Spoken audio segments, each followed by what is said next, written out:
Hello, ladies. Clicking on my group to make sure that I am actually live. Coming to you live. Happy Tuesday. It's funny, I just got a little pop-up. Share this video with Get Ahead Challenge. I didn't want to do that. How's everyone doing today? Facebook has been very wonky lately. Has anybody else noticed that? Every time I get into the groups, yeah, it seems really wonky. And I have to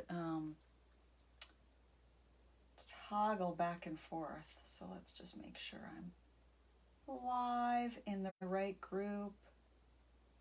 There we are. Okay. I'll wait a couple minutes for more women to join in.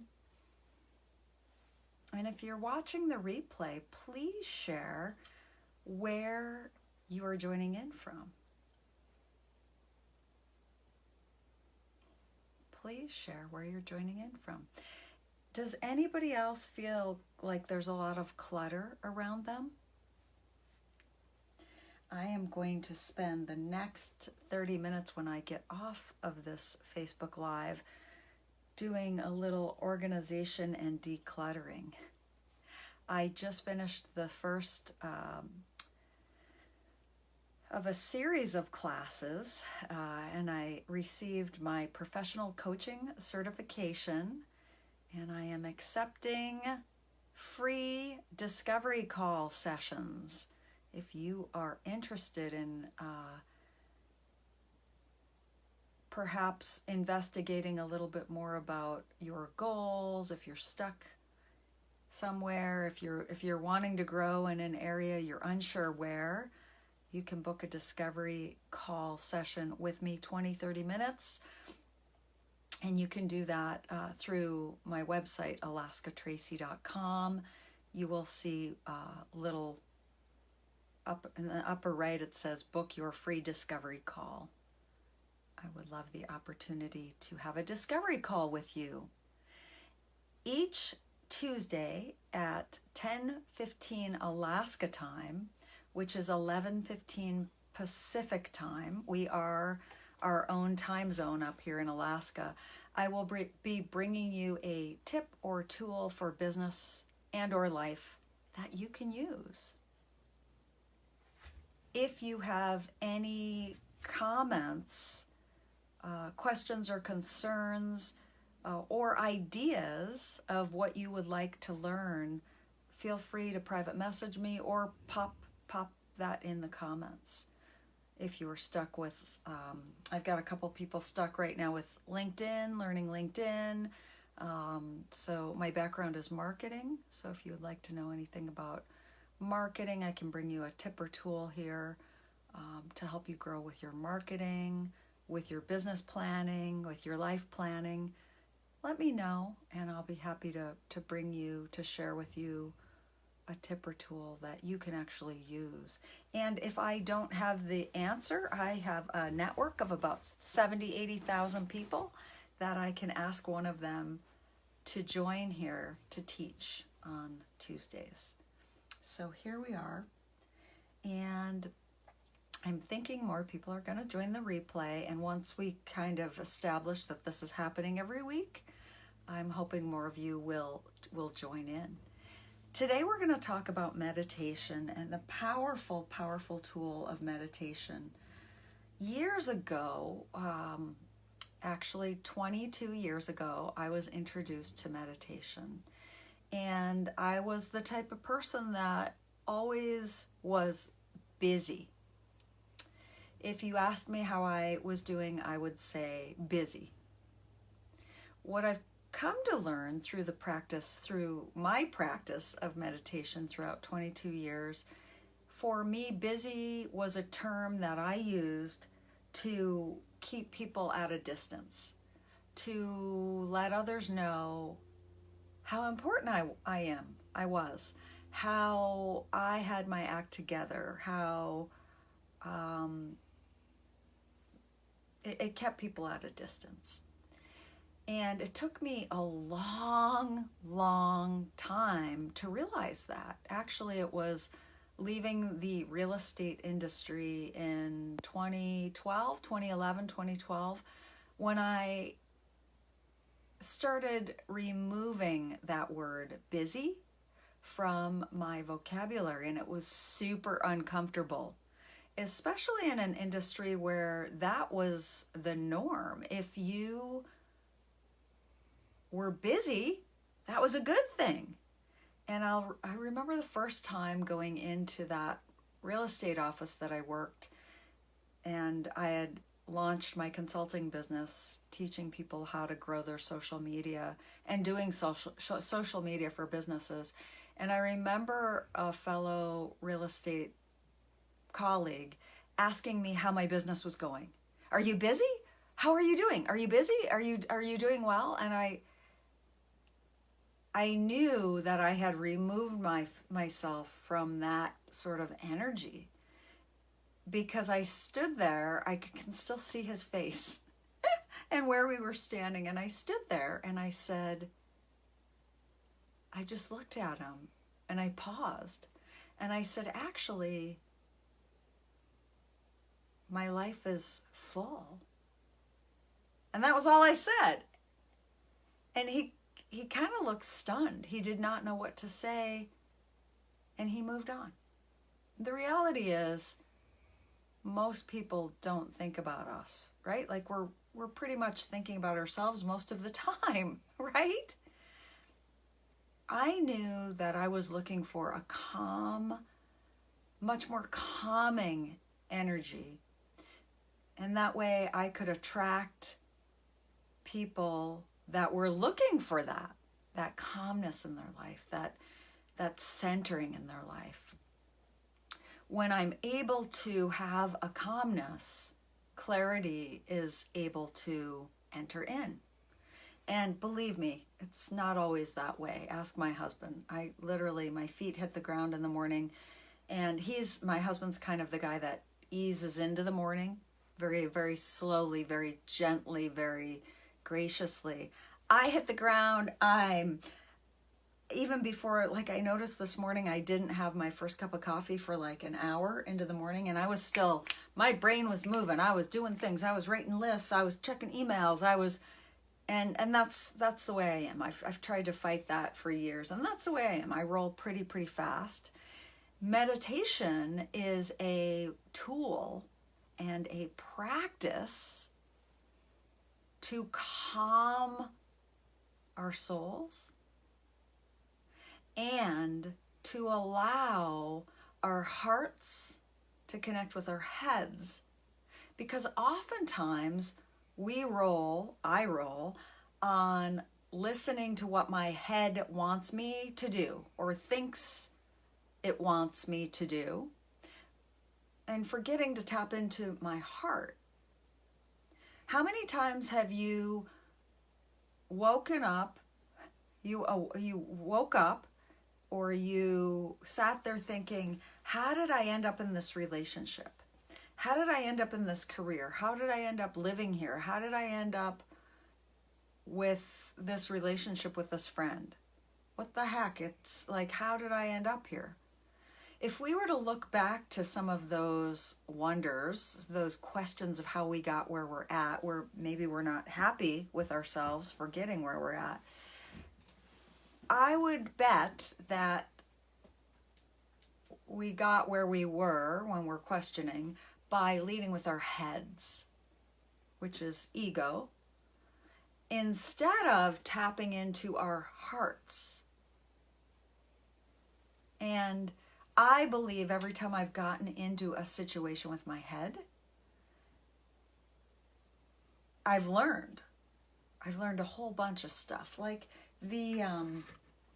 when I got into real estate, that was definitely leading with my head. I knew I could sell. I knew that I could generate a really good lifestyle. I'm moving this down a little bit. Sorry about that. And I remember from that very first day of being in real estate, I remember this feeling of, what am I doing here? I don't belong here. Like, I'm not in sync, and yet doing it anyways, looking for the money, looking for the money. And it was not a bad thing, because I learned a whole bunch when I was in the real estate business. A whole bunch. Tons. And then I kept practicing meditation, and I kept practicing calming life tools. And eventually I found that my soul, my heart did not match what I was doing anymore, and I had to leave that business. And the really cool thing that happened for me when I left that business, we were doing a trip we were in Kauai. I'll never forget, we were in Kauai, and my husband wanted to visit this monastery, this temple on this cliff. And I remember kind of fighting him about it. Like, why are we going there? I was like super uncomfortable. I was trying to hold a real estate transaction together through the whole trip. Like, we'd be driving along, and the clients were like, we're going to back out. We're going to call a lawyer, blah, blah, blah. And I'm like texting them, and I'm telling my husband, oh my God, and I'm stressed. And he would look at me and he'd go, you just missed another view. You just missed another view. You just missed another view. And so I was just tense. My back was killing me. I was having massages every week. Like, my whole body was like, what are you doing? You are off. You're not aligned. So we drive up to this monastery in Kauai, drive all the way to the top, and it's beautiful. And I'm like, I remember sitting there and looking at him and going, why are we here again? Like, what are we doing here? And he said, the reason I wanted to visit this temple, this monastery, where these monks are, is because what I read, he's an avid reader and researcher. He said, what I read is that they built this to withstand 1,000 years. And I really want to look at the building, and I want to see how is this going to withstand 1,000 years? And so I was like, oh, okay. So we went on the tour with a local guy who was giving the tour. He lived like down the street from this monastery. And he said that he was in real estate. And he said that he and his wife always lived, wherever they always lived within a mile or 2 miles of a monastery, so that he could get involved and he could calm his spirit and his soul. And he would volunteer and he would do tours, and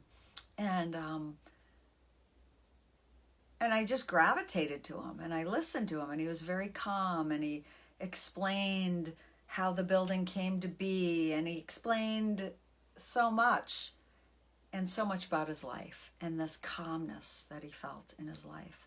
And so after the tour, I said, I need to talk to that man, because I knew I needed to step out of real estate.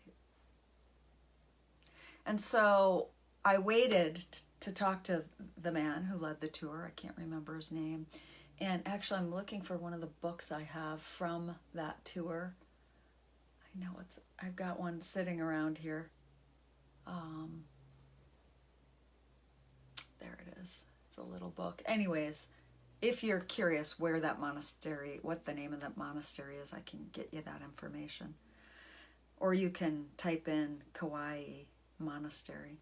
So I waited to talk to that man, and while I was waiting, I eavesdropped on the guy that was talking to him. And the young guy that was talking to him said, I'm in real estate in California. And I was like, so I'm listening. And he said, I was enlightened by this tour, and what I realized for myself, I've been thinking that I wanted to leave real estate because it's such a challenging field and stressful field. And what I got today, this like spiritual awakening that I got today, was that I need to immerse myself in the real estate industry so that I can be of service to others, and that I can be a guide to guide people through any sharks that are in the business, that are out there, that are it's a rough racket, right? And so I can be this instrument, this guide, this calming force to help people in the real estate, in their transactions. And my mouth dropped. I was like, oh my God. And so he was finishing up talking to the guide, and I said to the two of them, I said, oh my goodness, I overheard what you were saying, and I too am in the real estate business, and I wish that I could be you, that I could stay in the business, and I could be a calming force, and I could do what you're going to do to guide people gently through it. What I heard loudly throughout the tour and throughout this experience here, my spiritual awakening, is that I need to remove myself from the industry. I'm not capable of being a calm guiding force in that business, and I need to step aside. And it was powerful. And I believe it was because I had been practicing meditation and getting clearer and clearer with what my heart's purpose was at that time. And listening, being able to listen more to what my heart was telling me. And so I made the jump when I got back. I left the business, and Alaska Tracy was born, and I became a consultant. And so the power of meditation is, it's a practice. And my goal is always to practice every day, right? Do I do it every day? No. And that's okay. It's a practice.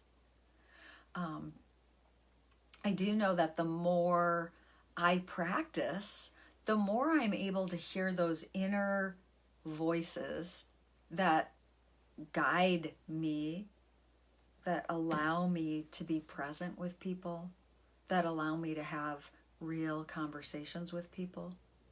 And that's my foundation in life, is prayer and meditation. And the more I practice prayer and meditation, everything else in my life, in my business, flow.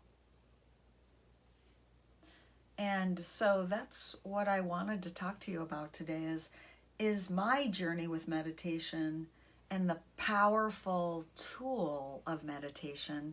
And, I used to be one of those people that ran around asking people to guide and direct my life and to tell me what to do. And I had to run things by one person all the time. And today it's tapping into this power outside of myself, God, if you will, whatever you call this power outside of yourself, this source outside of yourself. And for me, it's through the practice of meditation. And in all the religions, all the religions, Buddhism, Christianity, Judaism, all the religions talk about the power of being still and listening. I've had people ask me throughout the years with my vision map workshops and retreats and coaching and consulting, what denomination meditation is. And I said, it's not. It's about the practice of being still and listening. And there's a power in that. There's a power that comes from being able to practice being still and listening. And the more I practice that, the less I'm running around asking you what you think I should be doing. The less I care what people are doing. The less I notice negativity. The more I'm able to help and serve others. And stay sort of inside my realm. Like, what can I do? What can I do to help my neighbor? What can I do to help my community? Instead of going into pointing the finger and looking at what others are doing, or thinking, what do they think I should be doing? So this tool, meditation, is really powerful. And there's all sorts of tools that you can use when you begin. When I began, I was doing a yoga practice 22 years ago, and it was all on the floor. It wasn't fast moving. It was all about being supported by blankets and props, and we would get in a position and we would hold it for a long time. And we would do Shavasana at the end, which is where you are really still, and we would do it for 20 minutes. And that was the introduction for meditation to me 22 years ago. And then I started finding teachers. Tara Brach has been one of my rocks, TaraBrach, and she does a guided meditation live on her Facebook every Wednesday afternoon. Pema Chopran, I think I got that right. She's been another one that has been really instrumental. Deepak Chopra a little bit throughout the years, him with Oprah, they were doing a guided meditation series. And then these apps started coming out. Calm, Insight Timer, there's probably 100 more meditation apps. And I have the Visions to Profits Women's membership community, and a lot of them were using Insight Timer. So I started using Insight Timer, and it's fantastic. And there's always, and do the free version if you're going to do it. Do the free version. Don't be trapped into clicking the link to have to pay $60 a year. The free version offers 60,000 free meditations, and that in the last 6 months has been powerful for me. I've logged hundreds, probably 500 hours of meditation on that app. And then they've started doing lives, so you can register for a live starting at, I don't know, 6 a.m. in the morning.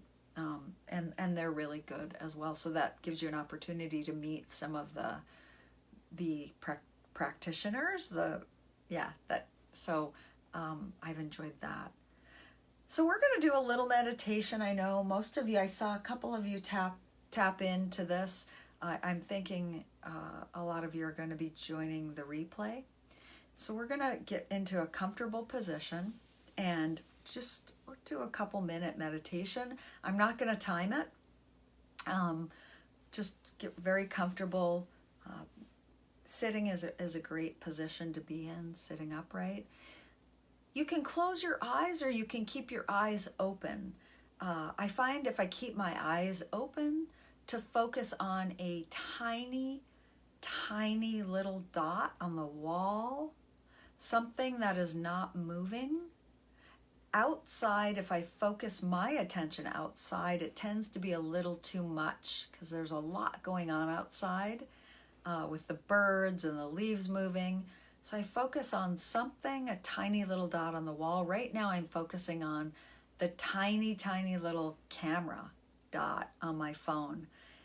And just focus on that. And perhaps you have a mantra that you want to use.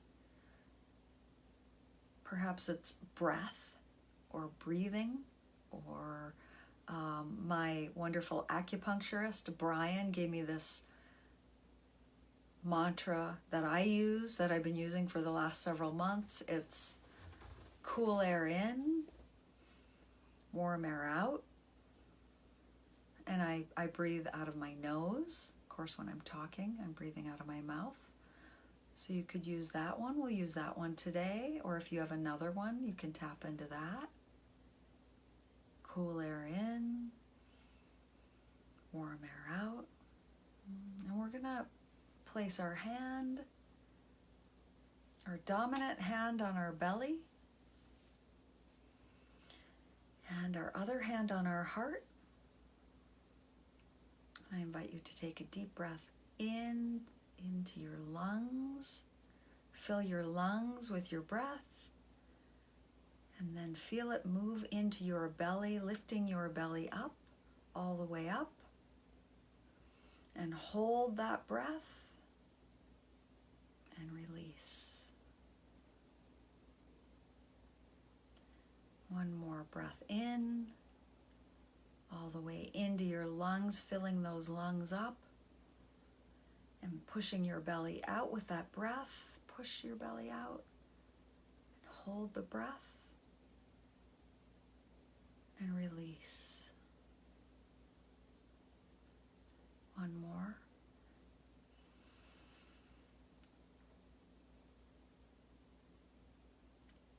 Hold and release. I'm gonna sit still for 1 or 2 minutes, and you can remove your hands onto your lap and think of that mantra. Cool air in, warm air out. Follow the breath. Your mind might start to wander. That's okay. You might hear sounds around you. That's okay too. Go back to your breath. Thoughts will come in and thoughts will go out. The practice is allowing those thoughts to enter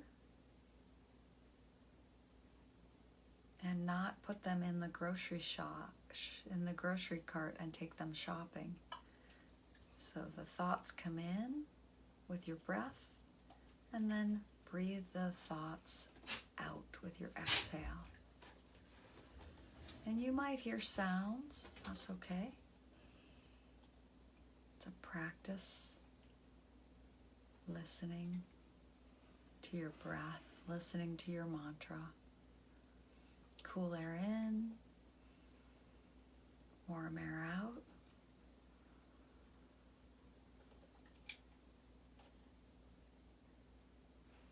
Gently open your eyes, come back to the room. Maybe move your fingers and your toes, stretch your arms.